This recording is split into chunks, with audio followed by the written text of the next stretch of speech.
did you become a horror author?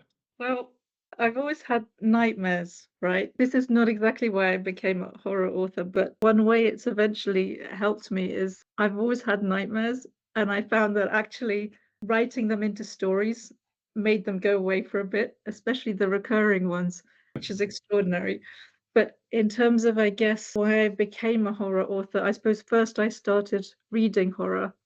And when I was 10, a boy in my class lent me Night of the Crabs by Guy Smith. Oh, that classic.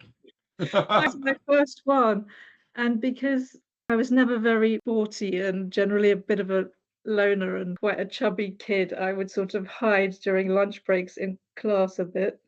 And I had my Night of the Crabs hidden in a science book. So I actually got caught by a teacher who was wondering why I was reading a science book instead of out playing. And she inspected it and found Night of the Crabs. And I thought I'd be in really big trouble. But I think she was so stumped as to what to do with me that she just completely said nothing and let it go. So I, for some reason, really, it kind of blew my mind because I'd obviously never read anything like it. And No. I know, right? And then I discovered this antique shop. I think it was called Chiswick Antiques, but in my head it was called Needful Things in the novel. And they the most amazing things. So they had these used, well-thumbed paperbacks for like two. So I started getting James Herbert, Stephen King, Ramsey Campbell, anthologies put by Stephen Jones. So that's how I got into reading horror. And then various jobs that I had seemed to always involve writing.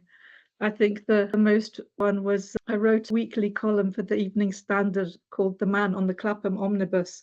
And all readers would run with complaints. And I was told to sort of research and write about them in a camp and pompous style. So that was one of my writing jobs. So I had lots of, I don't know, writing was always part of my work. And then I got the film bug and went off to try and make films and got into screenplays, writing my own screenplays through that. And then when life sort of got in the way and I was caring for my dad and then my mum and things, and also getting any funding to actually make the films, somebody suggested, well, write short stories, which was a really good solution because you don't need money to out of them. You can just